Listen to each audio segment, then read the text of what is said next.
Good morning, everybody. I'm going to put the link for symposium below just for everyone's convenience. So you have it'll take you right to the page where you can see there's a link to preview the full agenda, the WhatsApp group, the frequent FAQs, register, all that stuff. How's the equestrian life Okay, going? we can have Mark tell us all about it. The equestrian market. Betsy, how's the equestrian market? She's actually the equestrian specialist this month. She's working on a big equestrian listing. Awesome. Yes. What are you guys working on? Well, I'm working on two listings out in Poco, which is a horse area. And one of them, the guy is looking to build a barn on it because he doesn't have one yet. So anyway, I'm going out there today to check out two properties for them and list it as soon as we're ready. Woohoo. Yay. Nice. Jolie, did I say your name right? Yes. How are you? Good. How are you? Good. Sorry, I'm late. Where are you? I am in Brenham, Texas. Close to your Bluebell. Bluebell. Yes, ma'am. Strawberry. Oh, yummy. My favorite's raspberry, so. Well, Bluebell strawberry ice cream is the whole thing. Okay. I think that everyone, David, wait, Donald, Jolie, Bill, Mark, Betsy, Karen, Vicky, and Kat is with us. Jasmine. Marky's here too. Yay. Jasmine, are you with us? You might be on the phone. Okay. I think Amber Cruz and possibly Jonathan Leach might be joining us a little later, and they have some cool things to share. But other than that, why don't we quickly talk about Symposium, since I just threw the link up there and Mark is here with us now. And before that is Mega Camp. So actually, I'm getting ahead of myself. What are the things that people should not miss if they're going to Mega Camp, and what should they know? There is a luncheon. It is available to those attending Mega Camp. It is not in the convention center. It is I believe it's the Hyatt, and there is a ticket available to register through Circle. If you're in Luxury Pro, it's free. If not, it's $250, I think, isn't it? Yeah. It's complimentary. Is it if you're not in? No, it's complimentary if you're in Pro. Yeah, that's what I said. Oh, we don't sorry. use free. Sorry, better word, Mark. Better word. I'm going to choose words. And what can we also get the Mega Camp link for the luncheon? Is that in the Earn-In Hub, Mark, or the events? Circle. In Circle through events. Event. Okay. In Circle through Luxury Pro events. Yes. Actually, if you're not in Luxury Pro, then it would be just in luxury events. That's where I was like, so I think you go to the Earn-In Hub and events. Got it. Did she already do it? Yes, she's got it. Nope, got it. And what else? Do you know who the keynote speakers are and what everyone's excited about? I think we lost Mark. There you are. Are you going, Mark? I will not be there this year. Oh, that's a bummer. Yeah, we'll be at home rooting for you guys. Betsy and I are really getting ready for Symposium. Yeah. We're getting into a really busy time right now. And actually, the Drahan Kaiser team is going through a whole restructuring right now. Our marketing person took a full-time job with a team in an admin position. And Emily, our director of operations, has taken a really amazing position with the Catholic Archdiocese of Southeast Florida. And so it's back to me and Betsy and our transaction coordinator. Kind of where I'm at right now. I'm between VAs and other people. So I'm going to really lean into AI to assist for the time being until I find the right person. What is everyone else here doing for administrative help, if you are? I have a TC and 2 VAs out of the Philippines, so I'm completely virtual. Nobody in person. What do your VAs do for you? Well, I have one that I'm training her. Well, I have a TC, but I'm training her to be my TC as well because there's a gap. Anything after 5 o'clock and on the weekends, my TC doesn't handle. So we're trying to fill that gap. And so I'm training her on that. And she also does all my social media posting. She mails out birthday cards to people. She does all the back end stuff that I really don't want to have to take in, and do myself. Then I have another full time that she does. She's her assistant. So she helps her a little bit. So. Right. Good for you. So your VAs are in the Philippines and they mail out your birthday cards. How do they do that? AM cards. Wow, so cool. And they go online, they pick a picture from their Facebook page, put it on there, and send a brownie and happy birthday to them. That's so cute. It's one of those things I wish I could do a handwritten letter and have time to do that. I don't have time to sit down. I have a VA too. I have 2 VAs out of the Philippines as well, and they do a lot. They send my cards through Postable, but it's just the card, but it looks handwritten. And Kareen, Amber and Kareen, and Katie. Yes. Hi guys. Hi. How are you? I'm going to symposium, but I will not be at Mega Camp. It's kind of a common theme on this call. We had to choose. We had to pick with everything. Kind of, can't do everything, and that's what we're doing this year. Yeah, I'm picking my events more closely. I went to every single one for a year. All but like the pro lunches. It's too much flying from Hawaii. Yeah. It's 5.5 hours, and then 10. I'm going to bring us back to the VAs real quick. Sorry, I am fascinated, and that's a pain point for us, and I think it's for a lot of people. We just attended a regional mastermind recently, and Liz Landry was one of the speakers, and I think as agents, a lot of us get stuck in this phase where it's like maybe you have some help. Like we also have a TC, and we used to have a VA in the Philippines, and it was good. And then everything restructured. And well, Jennifer, I felt like for me, I had an in-person assistant for a year, and I noticed that it caused me to fall too easily into judgment if they were not doing their job. And I came to the conclusion it's better that I don't have somebody in my world as far as on a day-to-day basis, and somebody that I can hold accountable outside of my world would be better. So that's why I decided to do the virtual assistants. I think it's brilliant because you can get 2 for less than you would pay for 1. So I pay my part-time, she's $6 an hour. The other one is $4.50 an hour, and they love it. And we give them a bonus at the end of the year. I need to talk to you. I want to find somebody. I know Justin Himmelbaum, his support is all virtual. Who else here is working with the VA or more than one VA? I have 2, but then I just also hired 2 cold callers to call expireds for me. And they have been getting a lot of contacts as well. So, and I go back and consistently listen to their calls, and then I'll hop on a call and kind of train them on how they'll do better. So I'm working on that to see if I will get some closings from that. And that's been about a little over a month now. Interesting. Does anyone have VAs help draft agreements, like listing agreements? Oh, yes. Mine does all of that. My TC does all of my exclusive contracts, every contract. She does them better than I do now because she took all of the classes, the contract classes. Mm-hmm. Interesting. And then you finalize it before it goes out, or does yes. Barbara, yeah. We have to. Yeah, I do. Yeah. Really? Yeah, sorry, I was looking for the little hand. Can real quick, Kareen, can you tell us when you say I have a transaction coordinator, and so she handles all your exclusive listings. So from the time you sign the listing agreement, then she takes it from there? Yes. Okay. So she adds all the documents. She follows up with them. She does group text messages if they don't respond. So it's really hands off from that point. And, except for like open houses and things that I really have to do.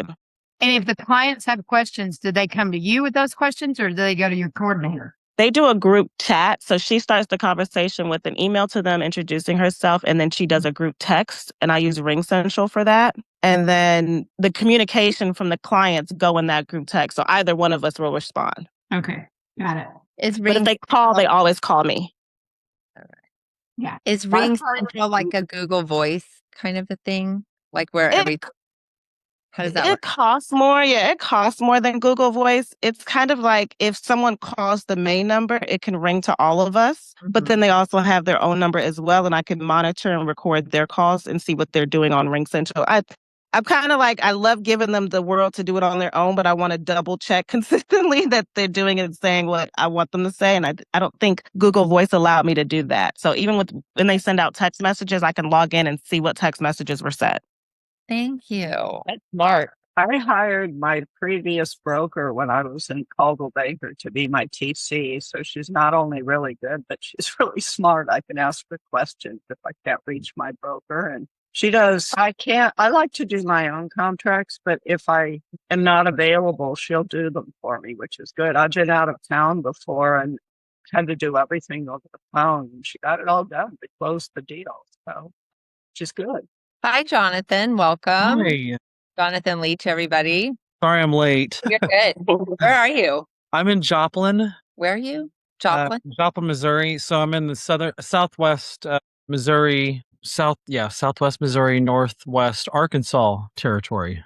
Nice. Yeah. I am so glad you were able to join us because Yes. Bridget said you have really been busy and you've really been leaning into expireds and you've Yes. taken exciting new listings. Yeah, so that's actually, I mean, that's how I've always built my business in the beginning was expireds and for sell by owners. And now that the market has shifted here, as I'm sure it probably has for a lot of people, like the luxury market here, like there's constantly always luxury listings expiring. So for like example, like I went on an appointment on one that expired and it expired actually, I think last Friday. Mhm. It's either Thursday or Friday, whenever the first was, because, you know, every time the first of the month, you always get a whole bunch of expires. Well, anyway, I didn't call them until like 4 or 5 days after.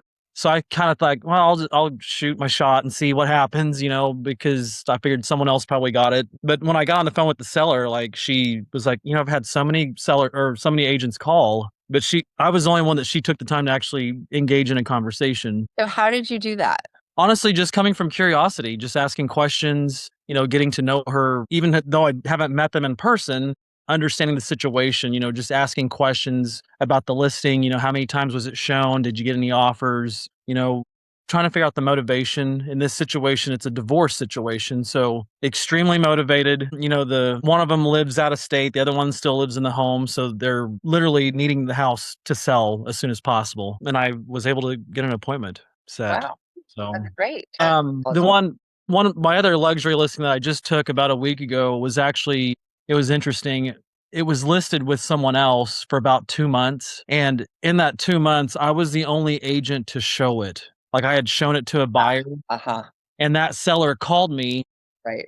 I didn't leave a business card on the counter or anything, but they, I guess, found out through their agent, like, who was that agent that was in my house showing it? Well, she called and said, hey, you were the only agent to show my house. I want you to list my house. I'm firing my agent. I want you to take over. And we completely relaunched the listing like in the last week. We've already had 3 showings. Wow. And she Was didn't it- have one showing in she only had one showing in 60 days with the previous agent. What So did- what- sorry. Honestly, just with photography, like the previous agent did not take they didn't have professional photos done. They were horrible photos. Like the photos were dark, didn't make any sense. Like they were all jumbled up on the listing. It didn't look good online. So just our photography itself was completely different. Like we kept the price the same.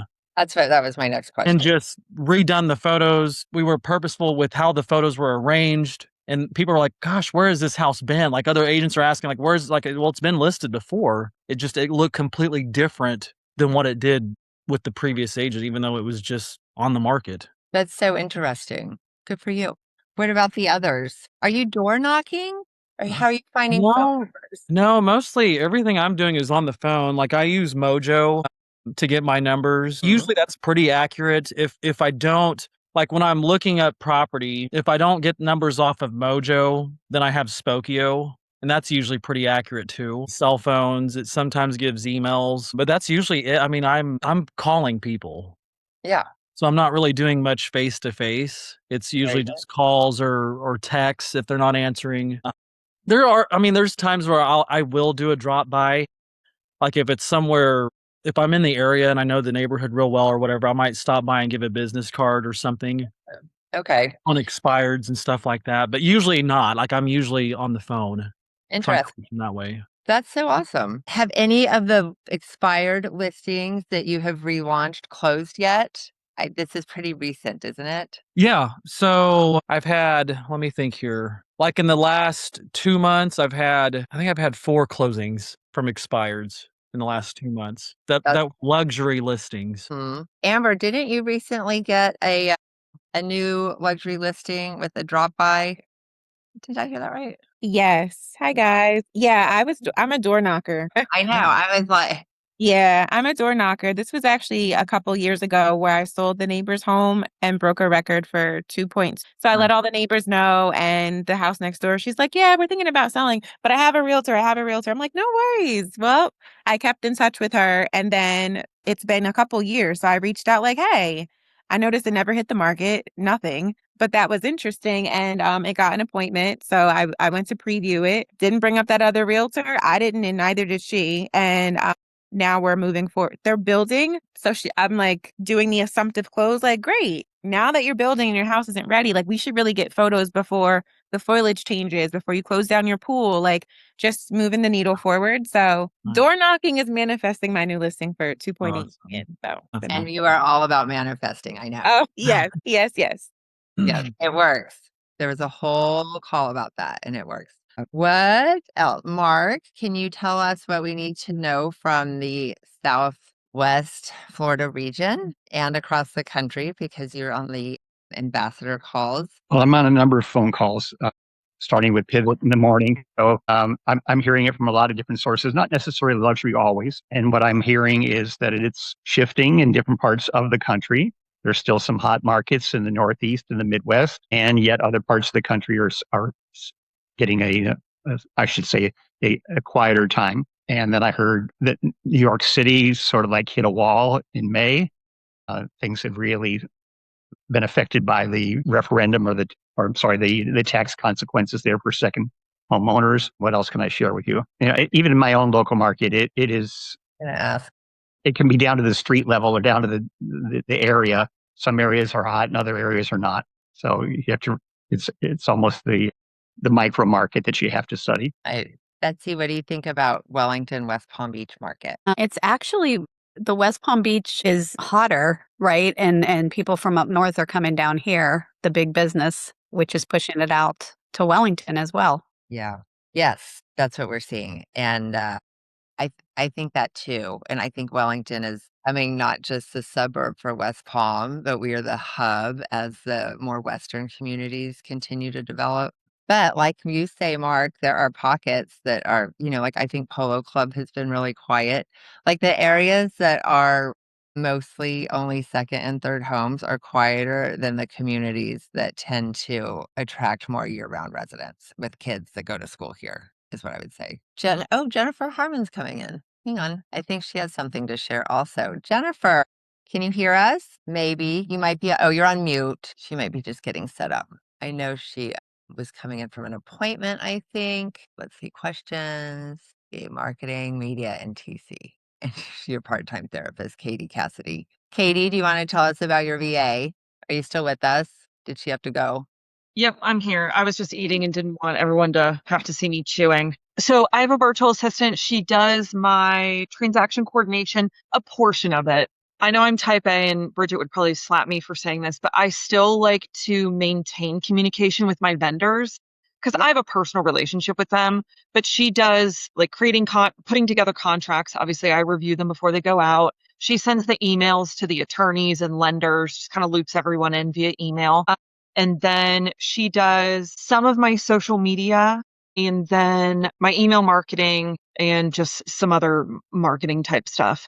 I'm actually looking to hire someone. I've been interviewing for people cold calling. So, Karina, I'd love to chat with you and kind of see some best practices of when you were hiring. I hired a couple people over the last couple of days, have some pretty good prospects. So, yeah. Or I'm sorry, interviewed people. Did I say hired? Interviewed. Absolutely. I would definitely look up. But this is my second time going back with expireds. It was great the first time. The only thing that I learned was that I have to give them a little bit more time to get acclimated with the script and the calls, my particular script. But then after about a month and a half is where I started to see, them getting some really good leads. So that's what's happening this time as well. Nice. I've been trying to get people maybe not necessarily experienced in residential real estate expired. A lot of these people are coming from a background of like wholesalers, but really the thing that I'm looking for is confidence and ability to overcome objections, even if they're different objections than maybe you'll see in wholesaling. So yes, I did that too. I mainly look for the conversational part, and can they speak really good English? So the two that I have, it's kind of, you wouldn't be able to tell as much unless you stay on the phone for a really long time with them that they are from the Philippines. How did you hire them? I don't mean to get in the weeds if we have other topics, but was it everyone okay exploring this? I don't mind it if everyone else is okay going down this a little bit with VAs and hiring, and what's your first step of leverage and staying in budget? Is everyone okay? Yes. Okay. Keep going.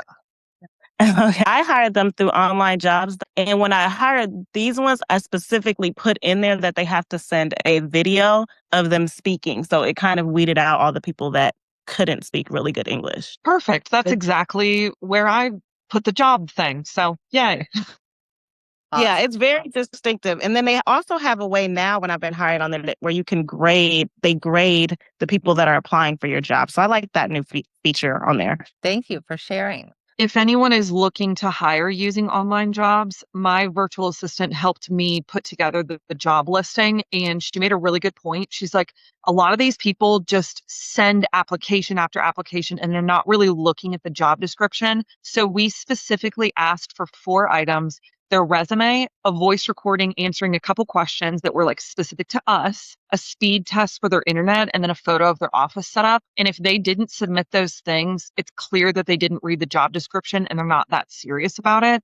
Because we did get quite a few applications. And so that just kind of helped weed out the people who are serious versus not. Yeah, that's what I did with the voice recording as well. So that's a really good tip. And also, they have to spend a certain amount of, I guess it's like credits each day. They only get a certain amount of credits. So if they are really serious about applying, then it'll say like 10 APs. But if they've been applying to a bunch of jobs, then it'll say 1. And then it also has to where you can see how many jobs they've applied to on a regular basis to weed them out as well. So voice recording, photo or video of office setup, resume. And then an internet speed test. And I find that interesting. That's such a pro tip. Another thing I looked into is a lot of these people load them into the Google Drive. I looked to see when they uploaded them. Was it a year ago or was it recently? Yeah. Because things change. Right. Very good. Thank you guys. Jennifer, are you with us? What was the name of the site again? I'm sorry. I didn't catch it. The hiring site. Onlinejobs.ph. P as in Paul, H as in Harold. Thank you. Hi. Sorry I'm late. Hello. I heard you have some exciting news about taking or selling your highest price point listing, and I believe you got it under contract in less than 30 days. I did. I have my first $1 million plus listing sold. Yay. Congratulations. Thank you. How did you get the listing? Where did you find it? How did you get the appointment? How did you price it? And how did you launch it? Okay. So the listing was my very first purchase transaction that was over $1 million. So I originally met the client, friend group, but she was relocating soon after I was introduced. I shot my shot, but she was going to be loyal to the agent that helped her with her purchase when she first left my area, which I totally respected. Stayed in touch, of course, still with the friend group, and then found out she was moving back. So got ahead of that. It's a relocation deal, and it's one of the ones where the client can request the agent they want instead of just being automatically assigned somebody. So I made sure to educate her on how to do that. And then helped her buy this house. And then so when the time came that she got a promotion that was taking her out of DFW again, she reached out to me to tell me about it right away. And so really, I guess, networking with different friends. This friend group is part of colleagues that my husband works with also. So just always going to all different events is probably really where I got this. Networking, being open to meeting new people is really where that started. But she bought a lake house and then she sold the lake house. So sadly, I don't have the friend with the lake house anymore here, but she was very happy, and it allowed her to get into a new home in Atlanta faster and get reunited with her dogs at a home instead of temporary living situation quicker. That's so exciting. And how did you educate her on being able to select her own agent with the Relo company? Yeah, so this particular Relo company is Curtis, And so they own a lot of other real estate companies that used to be all part of Realgy. I think it's called something else now, but it's like Caldwell Banker, Century 21, Better Homes and Gardens. So a lot of times agents with those brokerages just automatically get those kinds of leads. And I knew about that because I had been relocated personally to this area and was able to fight for my agent when we left Atlanta to use them. And then we were assigned somebody here, but we didn't know anybody here at the time. So, and then I got into real estate after moving to Texas. And so talked with my broker who was approved with them. And that's kind of how I learned. So if you ever get into a situation, there's only a few times where a certain company has a short list of particular agents they're allowed to use. Most of the time, they just want to make sure the office is set up with a relocation director. And so my office, our broker was formerly from one of those companies I mentioned, so kind of new and runs that. But there is a KW relocation community that you can also run it through if your particular market center doesn't have that set up already. And so basically, you just need to tell your client, if your client tells you they're being relocated with a corporate relocation package, you just need to tell the client to talk to their relocation coordinator and ask to use you, and then follow the directions there.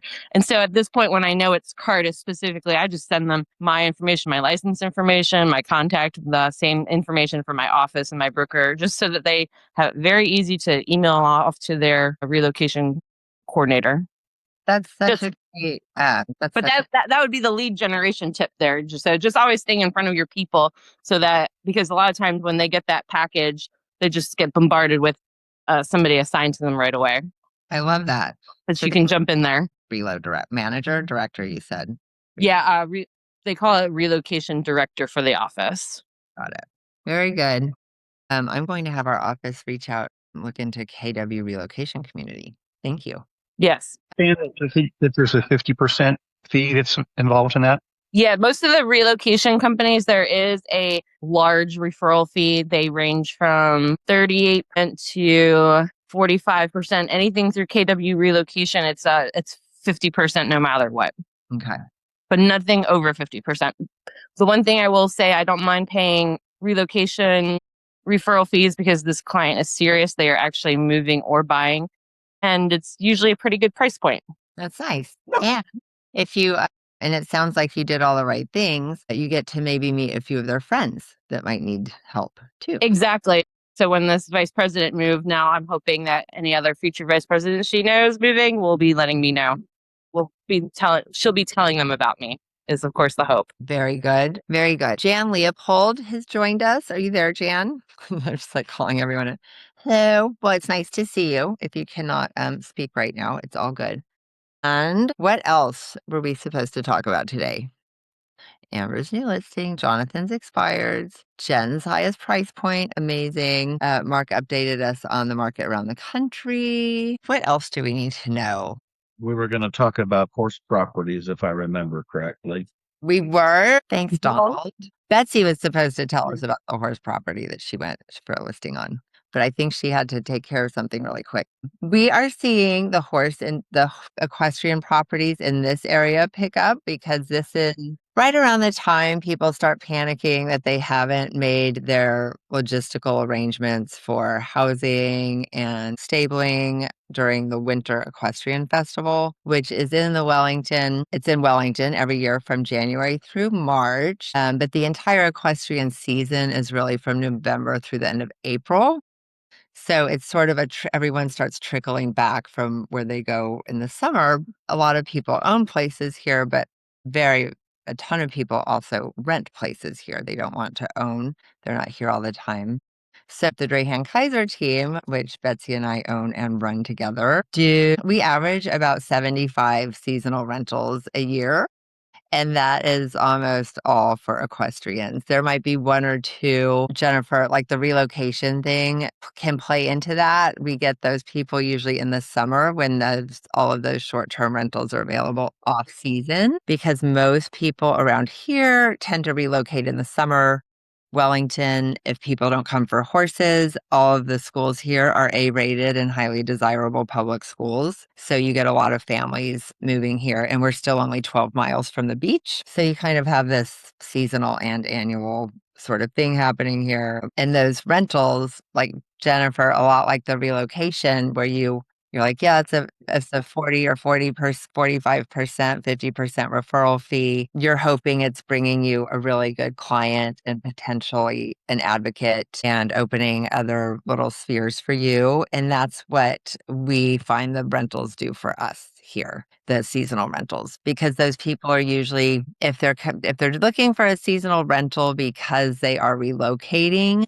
they're also looking to buy. So we actually just closed one of those with a husband and wife who were relocating from a construction job, and they wanted to rent something. And we always advise that as well when they don't really know the area. So we did like a 7-month off-season rental for them, and we just helped them close on their first home, and they are having their first baby. And we're so excited. They're great additions to Wellington. And that's kind of our circle, how we look at rentals to it should be rentals to clothes. It's our motto, rentals to clothing. And What do you find with selling a property, an equestrian property that currently is active in boarding horses and things with its own trainer? What are the main factors that you talk about to draw attention to a property that would be for sale? so just like like a working horse training facility. Is that what you're Correct. Yeah. Yeah. It would be the number one thing that determines value of horse farms in this area is their proximity to the horse show competition grounds, because there are farms that are absolutely adjacent to it. So people are walking out of their back gates and going to the competition ring instead of their horses having to come in on a trailer and live in a small vinyl horse stall all week in a tent at the horse show, which is loud and noisy and can be stressful. So it's like concentric circles that move out from the competition grounds, and then it would be land. Your smallest farm in Wellington could be as small as 1.5 acres, which is tiny. And Wellington and this whole area, because we're at sea level, water retention on your own property is a really big deal environmentally when you have livestock on your property. So your water is not allowed to run off into the public canal system.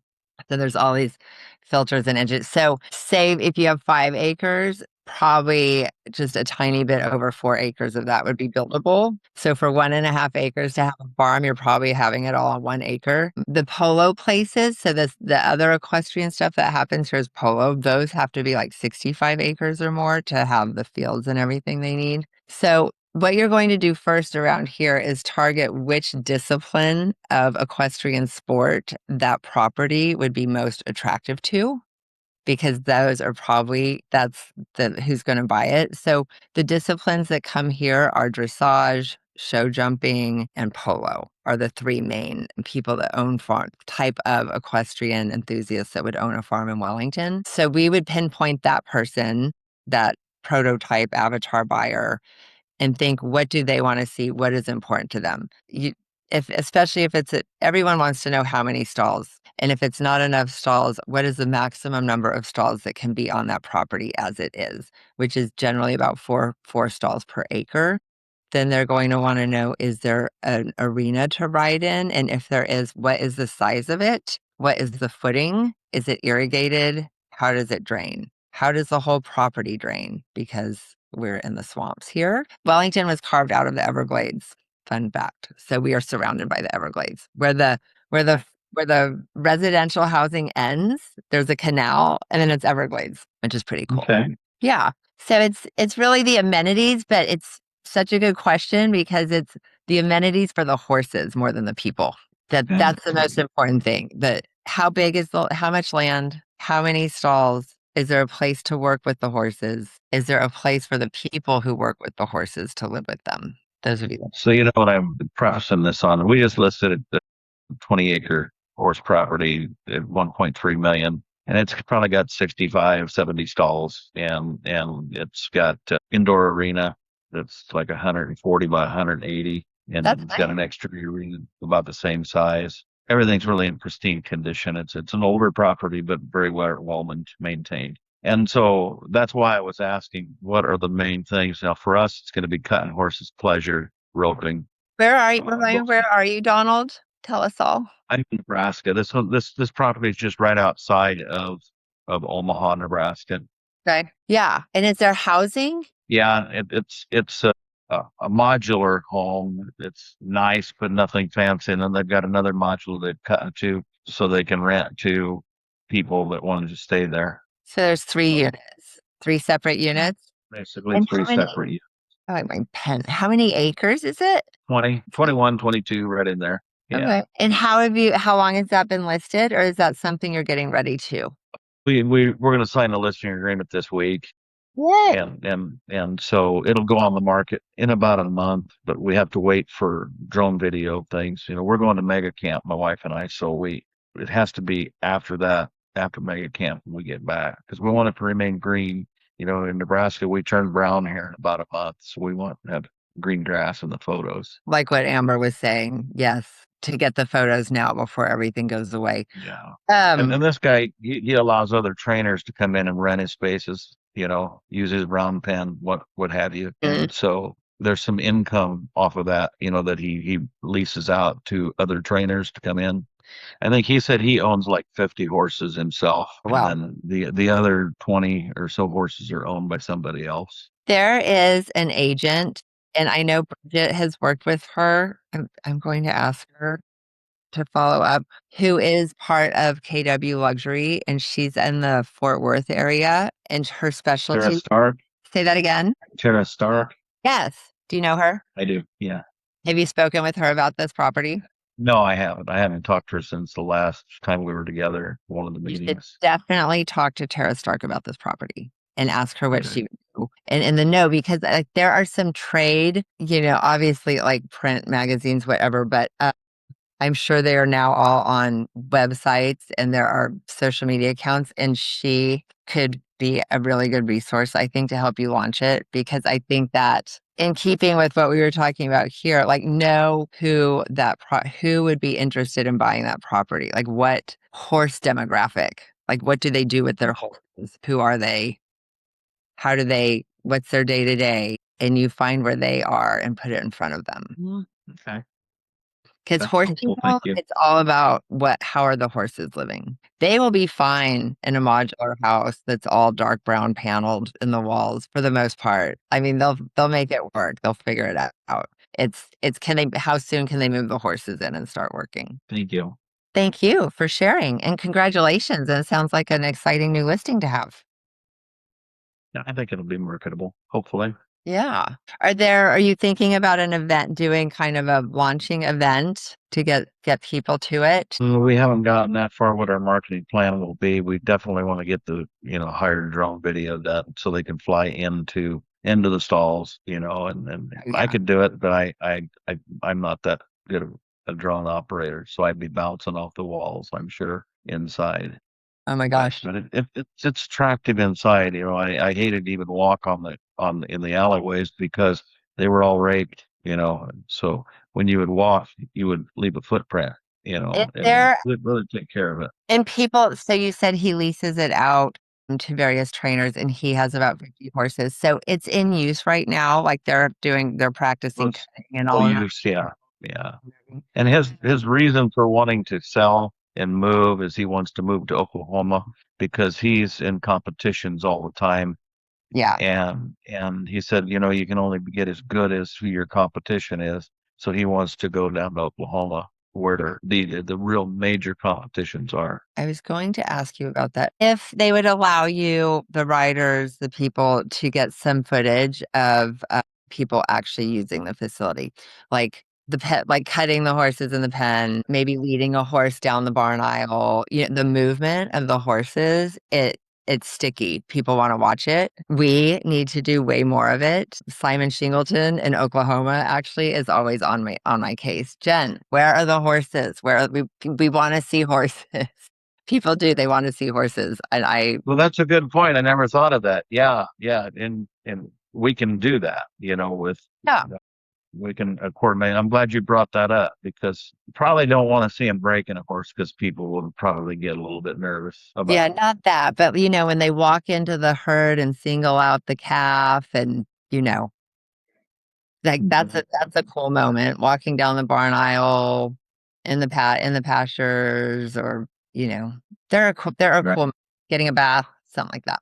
Driving is a Good driveway point. pretty. Sometimes drives up pretty driveways are pretty. Like, I don't know what the driveway's like, but that's fun. So if you can get some content and then you can use it as you go through your marketing journey with that listing. Is there anything else anyone would like to share or questions or links people would like us to put in the chat before we close for the day? Jolie. Yes, I have one question, and I know it's hard because we're all diverse and coming from all parts of the country, but does anybody have an opinion about how you should value or, assess for an easement? So I have 32 acres in Fayette County. That's down near me in Texas. It's between Houston and Austin, an eclectic little county, Round Top. If anybody's ever heard of the Antique Festival, I'm telling you, Mel Robbins. County. I'm thinking of like Kentucky. Okay. Yeah, so Mel Robbins and her daughter from Vermont were in Round Top. Yes, in April. On my bucket list. Does everybody here know about Round Top, Texas? It is an antique mecca and it's twice a year. And go ahead. Yes. So I am going to be listing 32 acres there. It has a wildlife valuation on it, but it's more, they're minimalist and land conservationist. So there's not cattle on the land. It has a pond. It's got lots of vegetation and it's got lots of mature trees, juniper, live oak, lots of different landscape to look at from that regard. My one of the things I'm trying to evaluate is they had to have an easement. They're tucked back in at the end of a county road. Okay. The easement's 250 feet back. So you come to the end of the road and you're at the neighbor's house and you go 250 feet forward, kind of onto their property, and you take a left. Right. And it's tucked back in there. Now he has gotten a new survey. The owner's gotten a new survey, which is awesome. He has gone and went through all the proper processes to get the easement filed with the county. So everybody's signed off on it. Yeah. But still, in Texas, man, they're tough in Texas. They want it beautiful and they want it functional. And if you're working with cattle or horses or anything like that, I mean, just the idea of driving onto other people's property and I know. you don't really have to go through another gate, but that could change if the owner, with the easement, if that changes. And so I just don't know how big of a drawback that's going to be. I've not had to deal with that. And, we're pricing it right now. We're going to launch it in October when it cools off in Texas. And right now we're pricing it at $725 and comps support that on paper, especially in that area. But again, we have this little concern with location. Jolie, I got a question for you. So I know in Texas that you guys have mineral rights, and so is the mineral rights owned by this property owner, or is it owned by a utility company? It's owned by the property owner. They've had activity in the area. Right now, he's considering conveying half of them. I did challenge him on that. They don't have any children that they're leaving the property to. No charities or church or anything like that. And but he's just going to take that with any offers and negotiate it. But he does have the mineral rights right now, as of now. I have a rancher that he's up in Fort Worth that once you get that listed, will you send it to me or give me the information and I'll send it to him? Sure. He's one of the oldest families out of Fort Worth. And so we'd love to connect the two of you. Absolutely. Yes. He does oil cattle. So, I don't know if that's a possibility on that land since they haven't done it already. Yeah. But love to pass that on to him and see if he's interested. Sure. That'd be great. That'd be great. Awesome. Good job, guys. Yay. There was a property here that Betsy and I both were in love with, and we had like 3 different buyers try to buy it. It's affectionately known as Sally's Alley for us. That's the name of this little easement, like you said. So there were 10 acres in front, and she was 5 acres in back, and there was another 5-acre parcel behind her. Like you could go out her back gate down this like woodsy path in the woods to get to another road. But anyway, she was landlocked, and she had always been friends with the front neighbor or whatever. So it was never an issue. There was clearly a driveway that went right straight down the fence. The neighbor kept his horse in her barn, whatever. But selling it, totally different. And all of our people, it fell apart for, we made 2 or 3 offers, and they all fell apart over that easement. But it wasn't legal, and yours is. So is there a way that the current owner can fence and create a road where it doesn't feel like someone is driving through their property, and just fence it and lock it out now? So it's just like a non-issue. You're just removing that issue. Yeah. I don't know. I can explore that and check into it. He's just tucked back in a pocket. So I'd have to just go back and analyze that. I'm not sure how that would work, and he'd have to involve his other neighbor landowner to do that. Yeah. So I don't know. I just feel like it's going to be just a bit of a draw back on the price, and I don't really know how to put a value on that. I think when it comes to the uncertainty of access or rights, like access rights, right? Like that is really scary for people to not know. Legal access, because we have in Maui, a lot of things were done old school back in the day. Yeah. So every property that we sell, even if it's a newer subdivision, we always insist on having, whether you're the buyer or seller, you insist on having a surveyor come out and give you the actual survey, and they approve whether the easements and everything are legal. And then many times we have what's called encroachment issue, where you fenced on somebody else's line, and before close of escrow, we have to do an encroachment agreement. And if the neighbor doesn't agree, then it could become an issue. So attorneys usually get involved when it gets to that point. So it's nice to have knowledge of where the easements are ahead of time, if they're legal or if they're, because most easements run with the land, so it should be legal, but that would be something you might want to check out in advance so it doesn't hamper the sale. And if it might, let the agent know in advance, is this something your person can live with, and how are we going to work with it? So, yeah, because I run into that a lot here. Oh. Okay. Well, thank you guys all so much. I'm so excited for all of your new listings. Sounds like you've got some really fun ones to launch and do things with. And for those of you going to Mega Camp, have the best time. And for anyone going to Symposium, can't wait to see you there, but I'll probably see you back on this platform before then. Okay. Bye, everyone. Bye. Thanks. Bye. I love Thank all. you. Thank you.